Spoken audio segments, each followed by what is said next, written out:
Now start mathematical reasoning correlated with the sets। इसका last topic.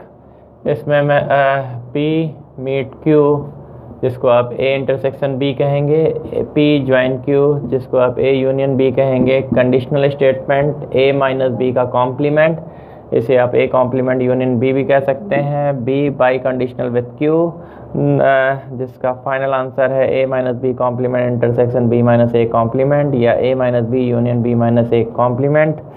ठीक है, इसको आप ये भी लिख सकते हैं A symmetric difference B2 complement. ठीक है, ये भी इस पे जा सकता है। ये सारे प्रॉब्लम जो आप यहाँ पर देख रहे हैं मैथमेटिकल रीजनिंग के अकॉर्डिंग, इसी को आप वेन डायग्राम के थ्रू भी कर सकते हैं, क्योंकि अगर ये सेट्स के साथ कोरिलेट है तो फिर ये वेन डायग्राम के साथ भी अलग अलग कोरिलेट है। ये यूनियन इंटरसेक्शन के साथ हो गया, ये यूनियन के साथ हो गया, ये कंडीशनल का केस हो गया, और ये बाई कंडीशनल का केस हो गया, और ये कॉम्प्लीमेंट का केस हो गया। ओके, तो अब आइए बात कर लेते हैं हम लोग इसके अलजेब्रिक पॉइंट पर।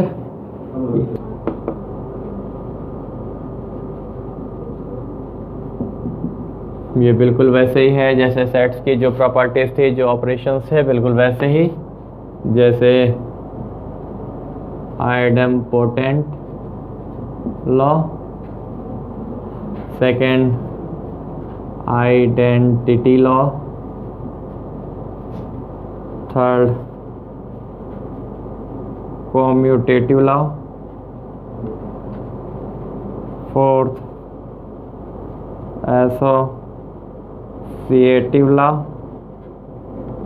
ठीक है, अब आप कहेंगे कि छोटा छोटा दिखाई दे रहा है सर, ये दिखाई नहीं दे रहा। अरे थोड़ा दिमाग लगाओगे तो दिखेगा।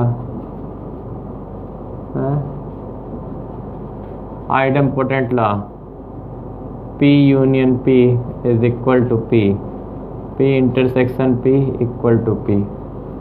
ठीक है, identity law, P union T is equal to, union में हमेशा बड़ा वाला आता है, P intersection T P। Similarly P union phi, phi की जगह फॉल्स इक्वल टू, इनमें छोटा कौन बड़ा कौन है P, और P इंटरसेक्शन फॉल्स यानी कि F, F की जगह पर आप C भी लिख सकते हैं। P union Q equal to Q union P, P intersection Q equal to P Q intersection P। Associativity, P union Q union R is equal to P union Q union R। P intersection Q intersection R, P intersection Q intersection R। Fifth condition, तो fifth distributive law. अब क्या है? आप भी वही से फिर समझ लगेंगे। अरे गधा हो, fifth distributive law, P union Q intersection R, P union Q intersection P union R, P intersection Q union R, P intersection Q union P intersection R।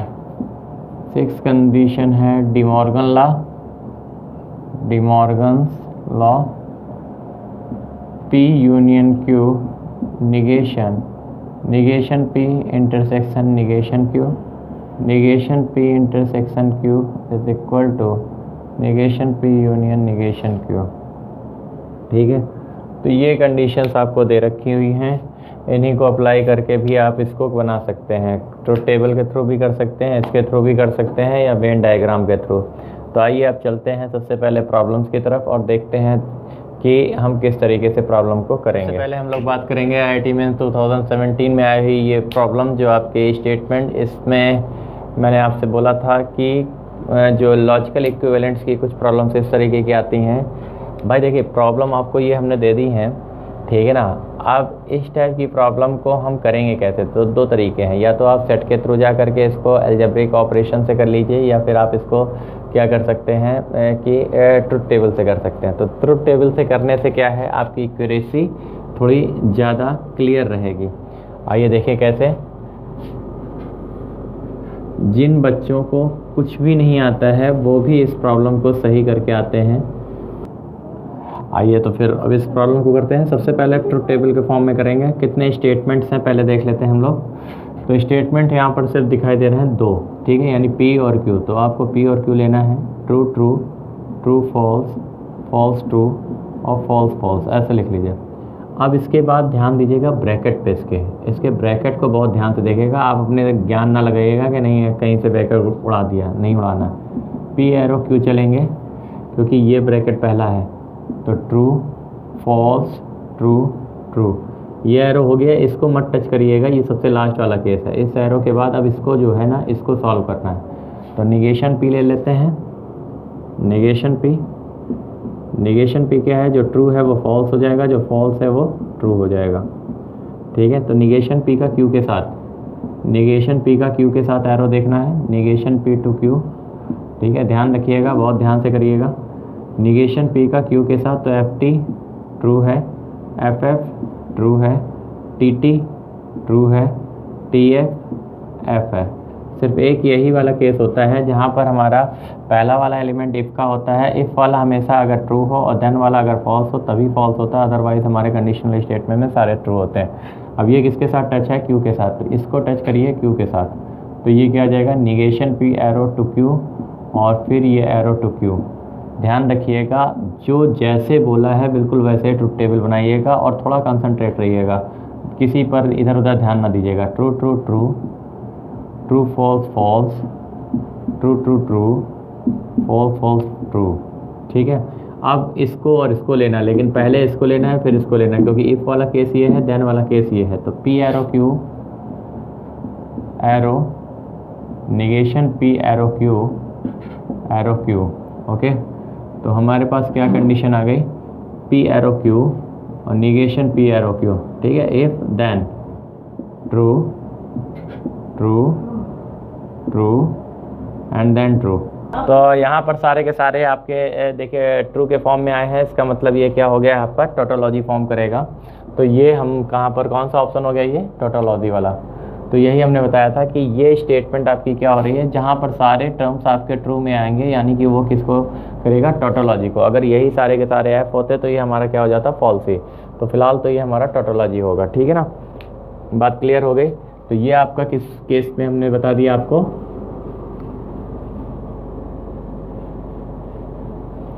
Truth table के थ्रू थे। ये हमारी सेकंड प्रॉब्लम है। अभी हम लोग ने इसको ट्रुथ टेबल से देख लिया है। ट्रुथ टेबल के बाद हम लोग देखेंगे इसको अलजेब्रा ऑफ स्टेटमेंट से, ठीक है ना, यानी कि ऑपरेशन जो बताए थे हमने सेट्स के थ्रू, उसके थ्रू हम लोग करेंगे इसको, और इसको वेन डायग्राम से भी करने की कोशिश करेंगे, ठीक है ना। तो उससे भी करेंगे, अगर आप चाहते हैं तो मैं इसको ट्रुथ टेबल से भी दिखा दूंगा, ठीक है। तो तीनों केसेस से इसको बना देते हैं, ठीक है। ध्यान से देखिएगा। सबसे पहली कंडीशन, फर्स्ट केस है ट्रुथ टेबल के थ्रू। तो स्टेटमेंट देखिए कितने हैं, एस है ना, ट्रू ट्रू, नीचे बना लीजिएगा पापा,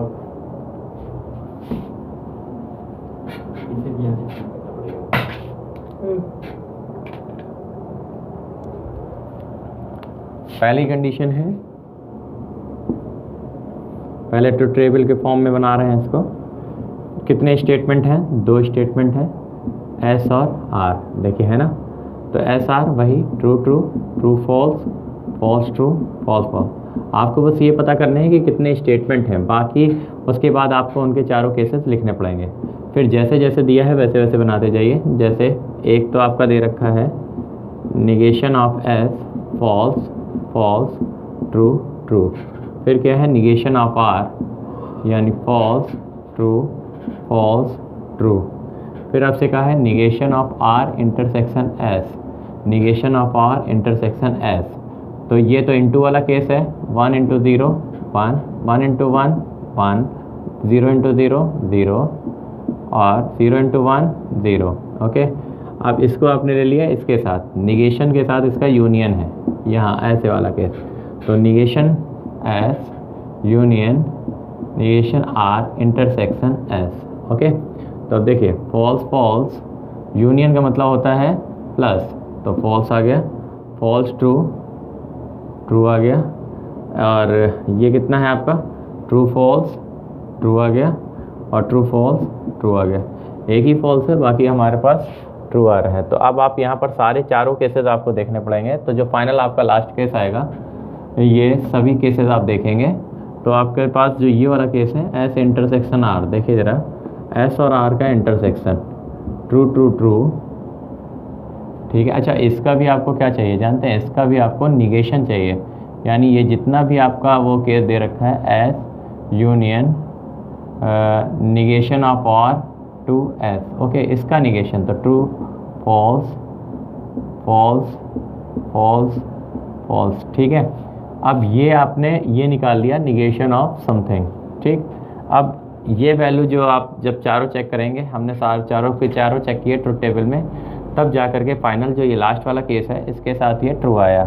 यानी इसका लास्ट का केस हम देखें अगर एस इंटरसेक्शन आर, तो एस इंटरसेक्शन आर अगर अलग से बनाए तो S R true, true false false, false true false, false false false. तो आप देख सकते हैं कि ये वैल्यू और ये वैल्यू दोनों सेम है, तो this statement is equivalent to this. तो आपका फाइनल आंसर कितना हुआ ये। अब लेकिन यहाँ पर देखिए क्या ड्रॉबैक है, इसमें ड्रॉबैक ये है कि जब आप इस टाइप के इक्विवेलेंट वाले केसेस देखेंगे तो टोटोलॉजी थी तो वो तो एक ही ऑप्शन था, तो इसलिए सीधे सॉल्व हो गया, ठीक है। अब यहाँ पर टोटोलॉजी फॉल्सी के अलावा हमारे पास और केसेस दे रखे हैं, तो यहाँ पर क्या है, आपको ये अगर सबसे पहले होता तो आपने इसको सीधे सीधे सॉल्व कर लेना था, नहीं तो आपको एक एक करके चेक करना पड़ेगा और उसके बाद जो फाइनल आंसर होगा वो आंसर आपका सामने आ जाएगा। हाँ, ये बात अलग है कि आपका जो आएगा वो एक्यूरेट होगा, आपके 4 मार्क्स पक्के हैं। ट्रुथ टेबल के थ्रू आप इस तरीके से कर सकते हैं, ओके। लेकिन अब आइए इसी को हम लोग देखते हैं अलजेब्रा ऑफ स्टेटमेंट, यानी कि सेट्स की मदद से। तो सेट्स की मदद से अगर देखें तो हमें क्या करना है, negation of X union negation of R to S, इसको सॉल्व करना है। तो देखिए किसी का अगर निगेशन अंदर जाता है तो निगेशन टू निगेशन क्या हो जाएगा एस, और ये चेंज हो जाता है, निगेशन हमेशा चेंज कर देता है, यूनियन है तो इंटरसेक्शन, इंटरसेक्शन है तो यूनियन, और अंदर क्या आ जाएगा, अंदर आ जाएगा negation to negation R to S, ठीक है, क्योंकि इसका भी निगेशन आ जाएगा ना, तो एस इंटरसेक्शन, ठीक है, और ये कितना आ जाएगा बेटा, निगेशन टू निगेशन आर हो गया, और ये हमारे पास क्या चला गया, यूनियन, और ये आ गया निगेशन एस, ठीक है, इंटरसेक्शन था तो यूनियन में कन्वर्ट हो गया। अब देखिए यहाँ पर क्या हो गया, एक इंटरसेक्शन है एक यूनियन है, तो क्या लग जाएगा, by distributive law, S intersection R union S intersection S का वो निगेशन एस। अब ध्यान दीजिए एस इंटरसेक्शन आर ये हो गया, और ये क्या दिया हुआ है यूनियन, और ये क्या है बेटा, एस और एस कॉम्प्लीमेंट में कॉमन कुछ मिलेगा, नहीं मिलेगा, तो हमारे पास क्या आ जाएगा, फॉल्सी। जैसे वहाँ फाई होता था ना सेट में, वैसे यहाँ पर हो जाएगा फॉल्सी। तो यहाँ पर फॉल्सी और इसमें कौन बड़ा, यूनियन में हमेशा बड़ी वाली वैल्यू लेनी चाहिए, तो यहाँ पर कौन बड़ा, तो एस इंटरसेक्शन आर, और फॉल्सी में एस इंटरसेक्शन आर बड़ा है, तो ये हमारे पास वैल्यू आ गई। तो this is equivalent to this. अब आप कहेंगे कि सर और कोई मेथड है, यस, एक वेन डायग्राम मेथड और है, आप उससे भी कर सकते हैं। जैसे क्या लिखा हुआ है, पहले इससे नोट करिए, फिर इसके बाद वेन डायग्राम भी फॉर्म दिखाते हैं। वो सारी चीज़ें दिखाएंगे जो आपको किताबों में भी नहीं मिलेगी, ठीक है ना। अगर कोई चीज़ किसी के को रिलेटेड है तो फिर वो उसके सभी कंडीशंस पर को फुलफिल करेगी, ठीक है। अब इसी प्रॉब्लम को वेन डायग्राम से आइए चेक कर लेते हैं। तो वेन डायग्राम से करने के लिए क्या करना है, ध्यान दीजिए, एस और आर दो सेट हैं, ठीक है ना, एस और आर दो सेट हो गए, एक एस हो गया एक आर हो गया, एस और आर। अब देखिए ज़रा, कॉम्प्लीमेंट आर इंटरसेक्शन एस, इसका मतलब समझे क्या है, एस में हो और आर में नहीं, यानी कि ओनली एस वाला, ओनली एस वाले केस कौन से आएंगे, ये वाला केस, ठीक है ना। अब इसका नॉट कॉम्प्लीमेंट, यानी कि आर नहीं एस नहीं, किसके साथ है, एस नहीं, एस नहीं कौन सा केस है, एस नहीं ये केस है, यानी एस को छोड़ के बाकी सब बना डालिए।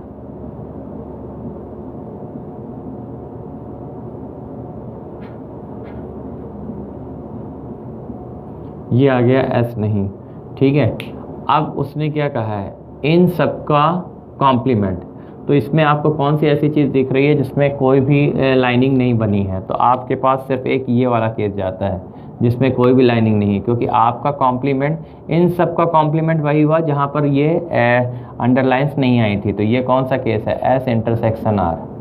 कौन सा केस है? एस इंटरसेक्शन आर बच रहा है। तो ये देखिए वेन डायग्राम से आपका 2 सेकंड में कंप्लीट हो गया। ठीक है, तो इस तरीके से आप बना सकते हैं और सॉल्व कर सकते हैं। आपको तीन मेथड बता दिए, ट्रुथ टेबल से बता दिया, आपको अलजेब्रा ऑफ स्टेटमेंट से यानी सेट्स के रिलेशन से बता दिया, और सेट के वेन डायग्राम फॉर्म से भी बता दिया। तो इस तरीके से आप प्रॉब्लम्स को करके प्रैक्टिस करिए, ऐसे नहीं। देखिए हमारे बनाने से नहीं बनेगा। अब आपका क्या काम है, 2007 से लेकर 2020 तक जितने भी पेपर आए हैं, हर पेपर में ये एक प्रॉब्लम आती ही आती है, मस्ट है, ये आना ही आना है। तो उसके लिए आपको क्या करना है, यानी 4 नंबर आपके पक्के हैं इस 1 डे में। आप इस वीडियो को पूरा देखें और उसके बाद अगर ये ट्रिक्स और ये तरीके समझ में आए हैं तो इनको करते जाइए। अगर कोई आपको प्रॉब्लम लॉजिकल से फंस रही है तो आप मुझे कमेंट्स में लिखें, और भी कुछ करें चाहे ना करें, 2007 से लेकर 2020 तक के जितने भी प्रॉब्लम आए हैं, हर पेपर में एक प्रॉब्लम आई है, इस हिसाब से अच्छा खासा कलेक्शन है, आप उनको ज़रूर करके रखें और अपने इसको नोट्स की तरह काम करें। ठीक है ना, तीनों मेथड्स में मास्टर बनिए, चाहे वो सेट्स के फॉर्म में हो, चाहे वो ट्रुथ टेबल के फॉर्म में हो, चाहे वो वेन डायग्राम के फॉर्म में। अगर हमसे आप बात करेंगे तो मैं तो कहूँगा कि तीनों ही अच्छे हैं, लेकिन अगर आप एज ए बिगनर काम कर रहे हैं तो पेपर के समय में एक ही प्रॉब्लम आती है, तो आप ट्रुथ टेबल को यूज़ कर सकते हैं, क्योंकि उसमें एक्यूरेसी बढ़िया रहती है। ठीक है, मिलते हैं अगले किसी डे 2 में नेक्स्ट।